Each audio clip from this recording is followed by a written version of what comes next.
là n'est pas seulement votre apogée. C'est le privilège de tout le monde parce que vous changez, n'est-ce pas, l'existence de plusieurs dans votre sphère immédiate et dans votre sphère élargie. Voilà pourquoi nous ne devons jamais nous permettre d'échouer. Échouer, ce serait donc une honte ou une insulte à la personne de Dieu et à votre personne. C'est un affront public contre vous et contre Dieu. N'acceptez pas d'échouer. Rappelez-vous que selon Dieu, il a conçu pour vous des projets de bonheur et de paix. Et dans le mot paix, nous avons des mots comme la bénédiction, nous avons des mots donc comme le bien-être, la prospérité et la sécurité. Et ce bonheur, à ce projet de bonheur et de paix, sont attachés donc un objectif clair et précis, afin de vous assurer un avenir plein d'espérance. Dieu veut vous assurer un avenir, un futur plein d'espérance. Alléluia. Pourquoi? Comme je l'ai dit tantôt, parce qu'il vous aime au-delà de ce que vous pouvez penser ou imaginer. Dieu n'est pas contre vous, bien-aimés. Dieu n'est pas contre vous, mesdames et messieurs. Peu importe le continent dans lequel vous vous trouvez, peu importe ce que vous avez fait hier ou avant-hier ou des années auparavant, Dieu n'en tient pas compte. Amen. Dieu, c'est un Dieu d'amour. La Bible dit que celui qui n'aime pas n'a pas appris à connaître Dieu parce que Dieu est amour. C'est l'essence même de l'amour. Voilà pourquoi le projet qu'il a pour vous est attaché à cet amour. Et cet amour ne peut jamais faillir. Et les projets donc qui sont attachés à cet amour ne peuvent jamais faillir. Dites Amen. Je vais donc continuer en disant ceci. Ayant conscience de la magnificence de votre avenir, Satan fait tout ce qui est en ses possibilités pour détruire cet avenir. Il ne veut pas que vous puissiez réussir parce qu'il sait une chose, que vous, en réussissant, vous devenez exactement une bénédiction. Donc il fait tout ce qui est dans son pouvoir pour éliminer votre avenir. Il utilise donc des hommes, il utilise des femmes, tout comme il utilise des circonstances adverses ou des conditions ou événements pour vous inciter à ne pas croire à la radiance de votre avenir. Quel est mon encouragement? Ne lui prêtez pas votre attention ou votre oreille. C'est un menteur. Il a été démasqué dans les propos de Jésus que nous trouvons dans Jean chapitre 10, verset 10. Ces paroles déclarent: le voleur ne vient que pour dérober, égorger et détruire. Moi, je suis venu afin que les brebis que vous êtes aient la vie et qu'elle l'ait en abondance. Il y a une ligne de démarcation tracé par Jésus-Christ. D'un côté, il y a le diable qui est appelé ici le voleur, le destructeur et l'égorgeur. Et il y a Jésus-Christ qui est celui qui vient pour vous donner la vie. Et vous devez savoir que le mot grec traduit par vie dans ce texte-là, c'est le mot Zoé. Donc c'est la vie même de Dieu. Jésus-Christ est venu pour vous donner à votre futur la vie de Dieu. Donner à votre avenir la vie de Dieu. Et puisque cette vie est indestructible, votre avenir ou votre futur ne peut jamais être détruit. Alors, cela nous mène à conclure que le combat mené contre vous et contre votre avenir par Satan et ses démons ne peut jamais aboutir. Il n'aura pas de succès, car Dieu a déjà déclaré de manière solennelle qu'il est et sera avec vous pour vous protéger et vous délivrer de la main des méchants et des violents. En d'autres termes, bien-aimés, il vous délivrera de toutes les personnes qui essaieront de vous combattre dans l'objectif de réduire en néant votre avenir. Rappelez-vous, j'ai dit tantôt que ce message s'intitule « Personne ne peut détruire votre avenir. Personne ne peut saccager votre futur.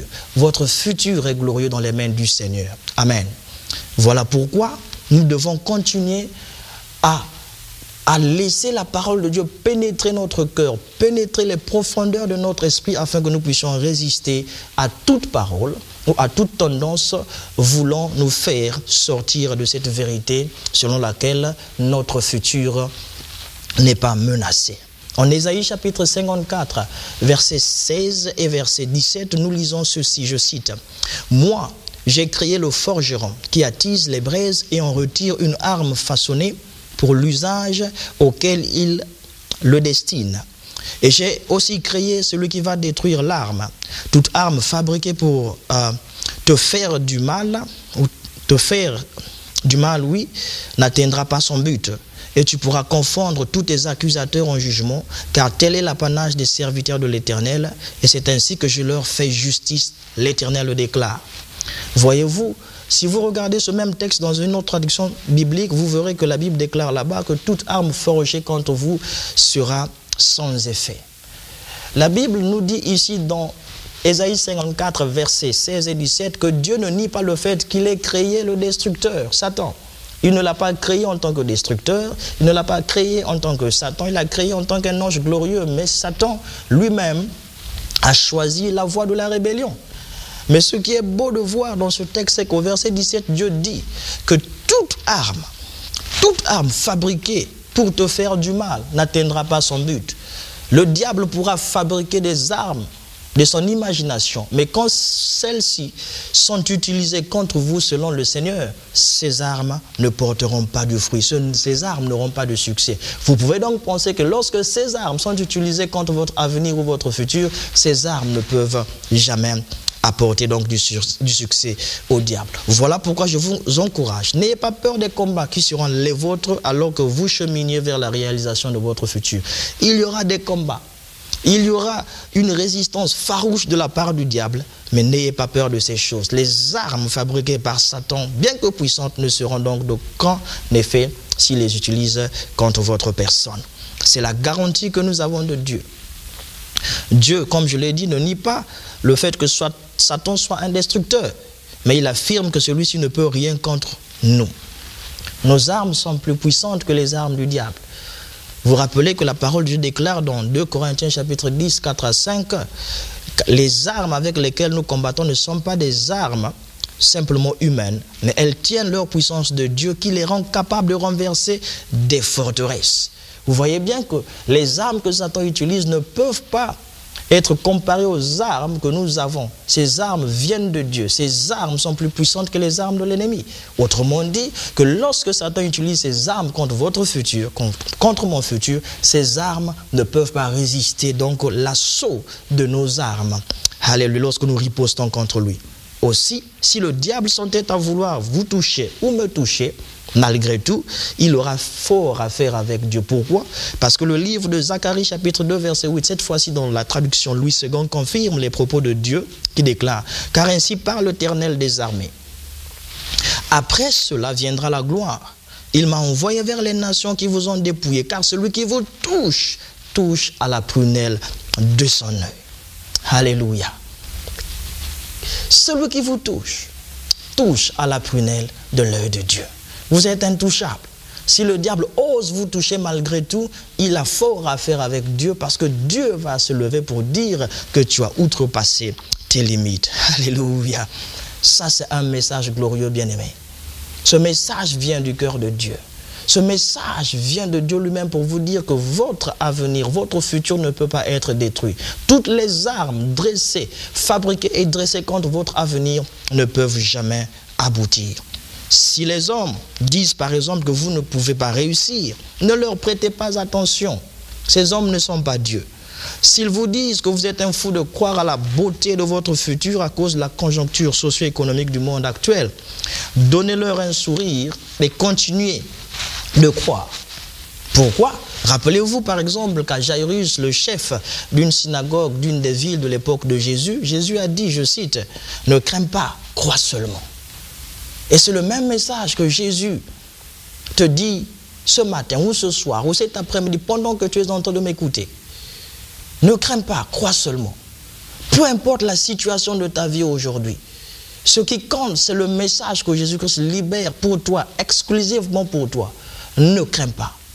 Ne cède pas à la peur, ne panique pas, mais crois seulement. C'est-à-dire, adhère à ce que Jésus-Christ dit. Aie confiance en lui.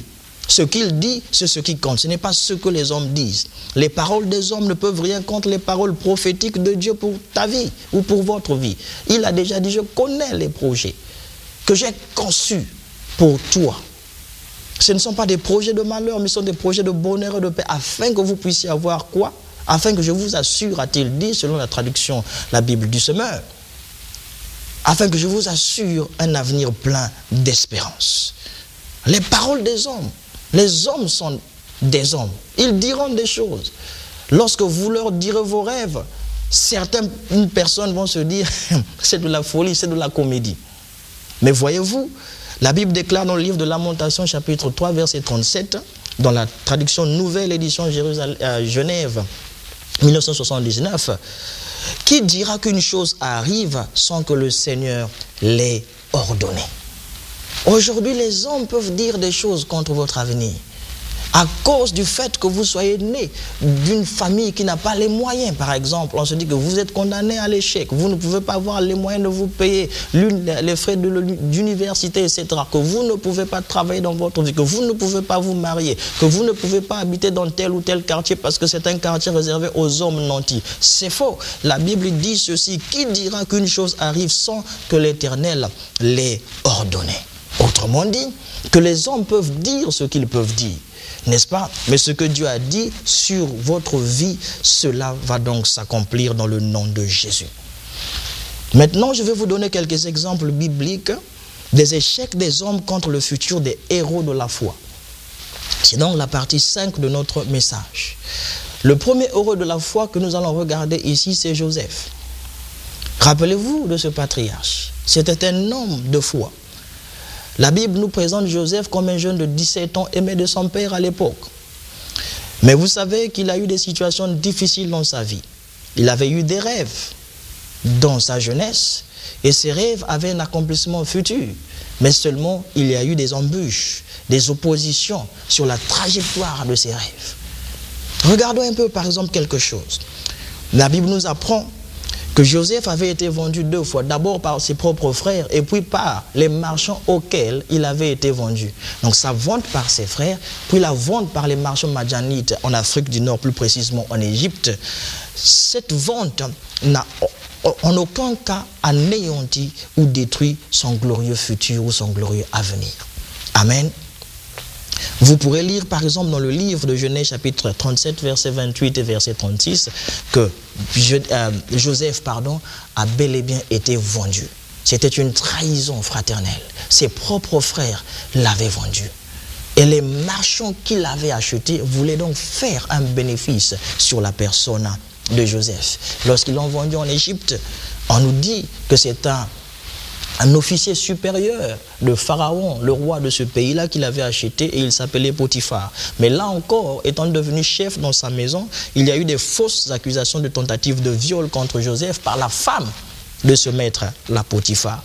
Mais là encore, toutes ces accusations n'ont pas pu donc détruire l'avenir de Joseph.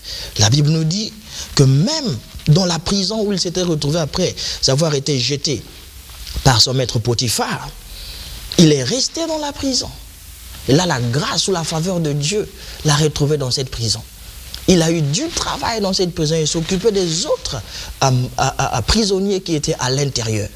Voyez-vous, même dans la prison, il y avait des signes qui montraient que l'avenir de cet homme, que l'avenir de cet Hébreu, comme on se référait à lui, ne pouvait pas être anéanti. Alors, nous voyons encore que même dans la prison, il eut le privilège d'interpréter les rêves de 2 personnes, un panetier et le chef des échansons donc du roi. Au chef des échansons du roi, donc de Pharaon de l'Égypte à l'époque, lorsque lui, il a interprété correctement son rêve, il a dit que lorsque tu seras rétabli dans tes fonctions d'échanson auprès donc du roi Pharaon, ne m'oublie pas. Mais écoutez ce que la Bible dit dans le livre de la Genèse, toujours chapitre 39, à partir du 14e verset. Joseph a dit donc ceci, je cite: « Mais s'il te plaît, il parle donc à l'échanson, pense à moi quand on t'ira de nouveau bien pour toi et aie la bonté de parler en ma faveur au Pharaon pour me faire sortir de cette prison. En effet, j'ai été amené de force du pays des Hébreux. Et ici même, je n'ai rien fait qui mérite le cachot ou la prison. » Au verset 23, on nous dit ceci: « Mais le chef des échansons ne pensa plus à Joseph, il l'oublia. » Au lieu de penser à Joseph, il l'oublia. Et Joseph demeura encore dans ce cachot, dans cette prison, pendant 2 ans de plus. Mais malgré cela, Joseph parvint à devenir premier ministre dans le pays d'Égypte plus d'une 20aine d'années après avoir eu ses rêves d'enfance sur le leadership. Toutes les personnes qui ont essayé de s'opposer à la réussite de son avenir ont lamentablement trouvé l'échec sur leur chemin d'opposition. Voilà pourquoi ce message s'intitule « Personne ne peut détruire votre futur bien-aimé ». Mesdames et messieurs, Peut-être que vous êtes en train de pleurer. Peut-être que vous êtes en train de pousser des soupirs, ne sachant pas que faire. Vous vous dites, mais pourquoi toutes ces choses se passent dans ma vie? Prenez courage. Dieu est avec vous. Dieu ne vous a pas quitté. Joseph a été vendu, je l'ai dit tantôt. Joseph a été faussement accusé. Joseph a été de manière arbitraire jeté en prison. Mais toute cette situation difficile n'ont pas empêché Joseph de devenir celui que Dieu l'avait fait voir dans ses rêves, devenir un leader d'une grande nation. Alléluia.